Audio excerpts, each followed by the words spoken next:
Hello students, I am Shivam Sahu. आज जो हम बात करने वाले हैं एक्सरसाइज 3.2। ओके, एक्सरसाइज 3.2 में क्वेश्चन नंबर 5 की बात करने वाले हैं। क्वेश्चन नंबर 5 लिखा हुआ है, half the perimeter of rectangular garden whose length is 4 more than its width is 36 metre, find the dimension of the garden.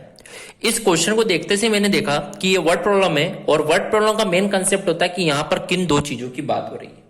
तो यहां पर इस क्वेश्चन को पढ़ने पे समझ में आया किन दो चीज की बात हो रही है, एक तो लेंथ और एक तो काय की बात हो रही है, ब्रेथ।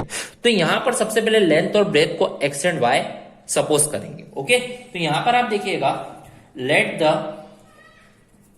विड्थ मान लीजिए, विड्थ ऑफ गार्डन की अपन जो मानते हैं वो मान लेते हैं x. Okay, and let the length of the garden जो है, लेंथ ऑफ गार्डन जो रहेगा उसे मान लेते हैं, मान लीजिए y। x metre and y metre के फॉर्म में अपन मान लेते हैं क्योंकि सपोज करना ही है।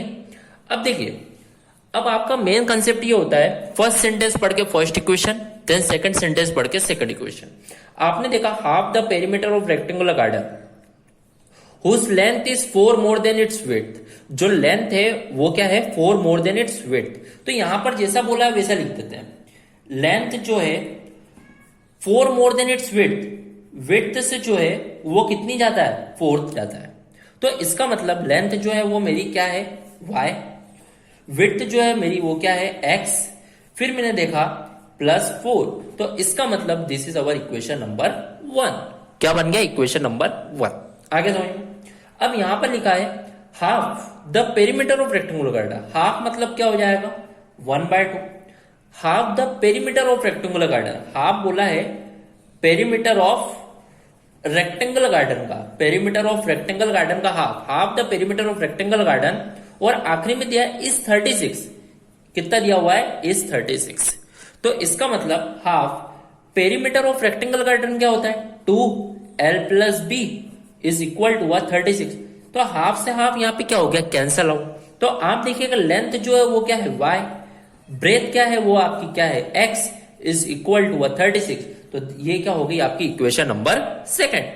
तो अब आपको बोला गया है find the dimension of the garden. अब आप देखिए, अब आपको यदि डायमेंशन फाइंड करना है तो इस एक्सरसाइज के हिसाब से आपको किससे सॉल्व करना होगा, बाय द ग्राफिकल मेथड।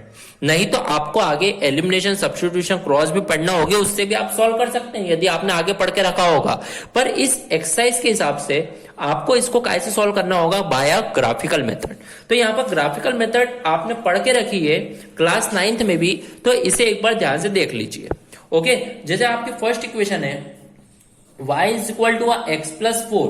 तो यहां पर मैं बॉक्स फाइंड आउट कर लेता हूं।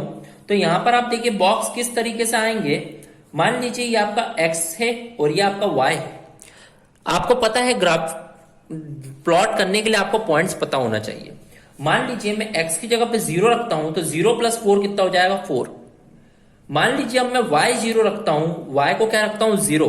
तो जब 4 इधर आएगा तो x कितना हो जाएगा, -4। तो इस तरीके से मैंने फर्स्ट इक्वेशन के पॉइंट्स फाइंड आउट कर लिए हैं। अब जैसे सेकंड इक्वेशन देखा जाए, y + x इक्वल टू कितना है यहाँ पर, 36। तो यहां पर देखा जाए इसमें भी आपको पॉइंट फाइंड आउट करना होगा। वो पॉइंट आप कुछ भी रख सकते हैं। ओके, तो मान लीजिए x एंड y, मान लीजिए मैं x की वैल्यू 10 रखता हूं यहां पर। तो ये जब 10 उधर जाएगा तो माइनस हो जाएगा, 36 में 10 का 26। इसका मतलब जो y की वैल्यू जो रहेगी वो कितनी आ जाएगी, 26।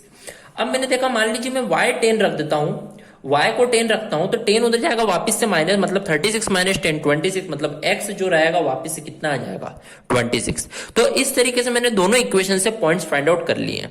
पर यहां पर तो मेरे को डायमेंशन फाइंड आउट करना है। तो डायमेंशन किस तरीके से फाइंड आउट होंगे वो अपन यहां पर समझते हैं। आप देखिए x में जो सबसे बड़ी वैल्यू है वो कितनी है, 26 है। कितनी है, 26। तो यहां पर मैं इसका बाय ग्राफिकल मेथड से आपको बता देता हूं किस तरीके से ये होगा। आप देखिएगा इस तरीके से आपको ग्राफ ड्रॉ करना होगा। तो आपको ये तो पता है, ये जो है आपकी x एक्सिस और ये जो है आपकी y एक्सिस, ये जो है आपकी नेगेटिव x एक्सिस और ये जो है आपकी नेगेटिव y एक्सिस। इस तरीके से आपने यहां पर लिख दिया। ओके, अब आप देखिए यहां पर जो डायमेंशन है वो 26 का है। तो मैं यहां पर जो डायमेंशन प्लॉट कर रहा हूं वो मान लीजिए मैं 3 के हिसाब से डिनोट कर लेता हूं। ओके, स्केल जो है वो 3 की ले रहा हूं। 3 1 जा 3, 3 2 जा 6, 3 3 जा 9, 3 4 जा 12, 3 5 जा 15, 3 6 जा 18, 3 7 जा 21, 3 8 जा 24, 3 9 जा 27, 3 10 जा 30। देखिए, आपके पास जगह यदि ज्यादा हो तो आप 2 2 की भी स्केल ले सकते हैं। ओके, इस तरीके से मैंने देखा एक्स एक्सिस में जो था 26 तक था, वाई में भी 26, तो यहां पर भी 3 का ले रहा हूं। 3 2 या 6, 3 3 या 9, 3 4 जा 12, 3 5 जा 15, 3 6 जा 18, 3 7 जा 21, 3 8 जा 24, 3 9 जा 27, 3 10 जा 30। यहां पर -3 -6, यहां पर भी -3 -6, इस तरीके से मैंने ग्राफ प्लॉट कर दिया। अब मैं पॉइंट्स को प्लॉट करूंगा। फर्स्ट मान लीजिए A point, B point, this C point, D point. 0 पे कितना है ये 4, तो 0 मेरा ये रहा ओरिजिन। 0 पे 4 है, 4 मतलब 3 से थोड़ा सा ऊपर, तो 3 से थोड़ा सा ऊपर मतलब this is our A point. Okay, समझ में आ गया, प्लॉट कर दिया इस पॉइंट को। अब देखिए -4 पे कितना है 0, तो मैंने देखा -4 पे 0, तो -4 मतलब यहां पर ये कहां आएगा, नीचे आएगा। तो मैंने देखा -4, तो -4 मतलब ये कहां आएगा, यहां। -4 पे 0, तो इसका मतलब ये पॉइंट यहां आएगा, तो this is our B point. तो इस तरीके से मैंने दोनों पॉइंट को प्लॉट कर दिया ग्राफ में। जैसे ही प्लॉट करा, दोनों को मैं क्या कर देता हूं, ज्वाइन कर देता हूं। ओके, तो इस तरीके से मैंने क्या कर दिया, इसको ज्वाइन कर दिया है और यहां पर ये इक्वेशन ड्रॉ कर दी है। तो इसको मैं बोलूंगा this is for equation number 1। Okay, समझ में आया। आगे बढ़ते हैं। आगे मैंने देखा पॉइंट सी के लिए 10 पे कितना है 26। 10 कहां है, 9 की इधर ही आएगा।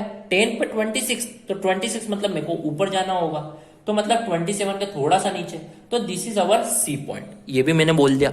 फिर मैंने देखा 26 पर 10, 26 यहां पे कहां है, 24 के थोड़ा आगे, पर जाना कहां पे 10 पर, तो मतलब ये रहा यहां पर 10। तो ये जो रहेगा आपका क्या पॉइंट रहेगा, it is our D point. तो इस तरीके से मैंने देखा, जब मैं दोनों को ज्वाइन करूंगा तो इस तरीके से मैंने इसको ज्वाइन भी कर दिया। तो ये मैं बोलूंगा this is for equation number 2। अब ज्वाइन भी कर दिया, तो इक्वेशन 1 और इक्वेशन 2 को, दोनों को पॉइंट्स को प्लॉट करके मैंने ग्राफ भी ड्रॉ कर दिया। पर मेरे को तो यहां पर डायमेंशन फाइंड करना है। डायमेंशन कहां पे फाइंड आउट होगी, जहां पर ये दोनों लाइन क्या होगी, इंटरसेक्ट होगी। तो आपको इसको क्या करना होगा, एक्सटेंड करना होगा। तो जहां पर भी एक्सटेंड करोगे, तो जहां पर भी इसका इंटरसेक्शन पॉइंट आएगा, वो आपका एक्स पॉइंट और वाई पॉइंट रहेगा। ओके, समझ में आया। तो देखिएगा, यहां पर आप ध्यान से समझिएगा किस तरीके से अपन यहां पर फाइंड आउट करेंगे। तो यहां पर आप देखिए, ये आप देखेंगे, ये तो मैं रफली सॉल्व कर रहा हूं, इसलिए आप देखिएगा यहां पर मैंने देखा जो y जो रहेगा वो आपका क्या आएगा। ओके, और यहां पर जो x जो रहेगा वो किस तरीके से आपका आएगा, वो यहां पर आप समझिएगा, इस तरीके से आपका यहां पर आएगा। ओके, तो यहां पर आप बोल सकते हैं जो आपका 15 से आगे x जो आया है, वो आपका मान लीजिए आपका कितना आया है 16। आपका x जो रहेगा 2 सेकेंड, x जो रहेगा वो आप बोल दीजिए कितना आ चुका आपका 16। ओके, देन y जो आप बोले, y जो आपका आया है वो आप कितना बोल दीजिए यहां पर 20। ओके, y जो आपका यानी नॉर्मली आपका यहां पर जो आ जाएगा, y जो आएगा वो कितना आएगा आपका यहां पर 20 आएगा। ओके, आप ये थोड़ा रफली सॉल्व करा है, इसीलिए थोड़ा सा मिस्टेक हुई है, बल्कि जब आप ग्राफ पे सॉल्व करेंगे तो बिल्कुल एक्यूरेट आएगा। ओके, तो इस तरीके से x देखा जाए तो आपने क्या माना था इसे विड्थ, तो विड्थ जो आई है वो कितनी आई है आपकी, विड्थ जो आई है वो कितनी आई है आपकी 16 मीटर, और लेंथ जो है आपने जिसको y माना था वो आएगी आपकी 20 मीटर। तो इस तरीके से आपका dimension, length and breadth find out होगी। Okay, so here our question number 5 of exercise 3.2 is completed. Thank you.